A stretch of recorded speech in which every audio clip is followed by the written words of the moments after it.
Here is an easy way to build a picnic table.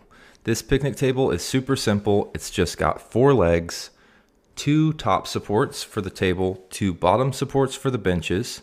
The wood for the benches and table are all the same cut, and then these 2 2x4 braces right here. So we're going to set our miter saw for 30 degrees, and that's going to give us a 60-degree finish angle because you're taking 30 away from 90. So these boards right here are all the same angle. So all we have to do is set that miter saw to 30 degrees and then start cutting. So we'll measure out our boards and cut them all. If you want to build this exact picnic table, the plans for this one, the ones I followed, are in the description right here. So what I'm doing here is I'm just making some marks for the layout. So everything needs to go in the right place. And again, it's all in the plans that are in the description, but I'm laying this out. And then what I'm gonna do is use a nail gun just to hold everything in place. Now we're gonna put some carriage bolts in here later on, but the nail gun allows me to just fix it into place so that I can make sure everything stays where I want it. And once I have one of these frames built, I'm going to use it as a template for the second frame. So just like the other one, we're just gonna lay it on the ground, make sure everything's in place, use your tape measure to make sure that everything's right, and then we're gonna fix it in place with a nail gun. So now the next thing we need to do is drill some holes for the bolts. I'm marking them just to make sure that they're on the same exact spot on both sides.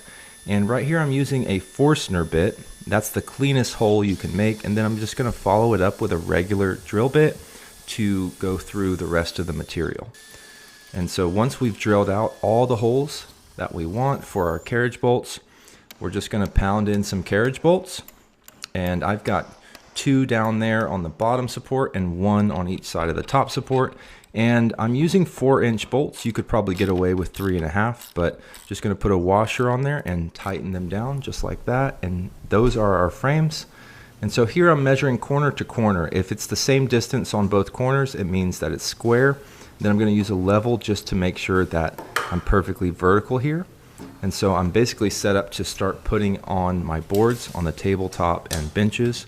But before I put down one, I really want to make sure it's in the right place. And so we're just going to screw these in place. And there's a 3/8 of an inch gap in between. And again, the plans have all of the stuff you need for that. And so we're almost done here. We just got to put those 2 braces on, and these are 2x4s. They're cut at a 45-degree angle, and I'm just going to screw them on just like that. And that just keeps the table from rocking. And now we're going to put on some spar urethane. You can use any finish you'd like. I used cedar for this project. It's a bit more expensive than your regular pine or Doug fir lumber, but I think it looks really good, and it's sort of naturally weatherproof. And this is what it looks like when it's completely finished with the spar urethane. So that is the picnic table. Super easy to build. Plans are in the description. Thanks for watching, and I'll see you in the next video.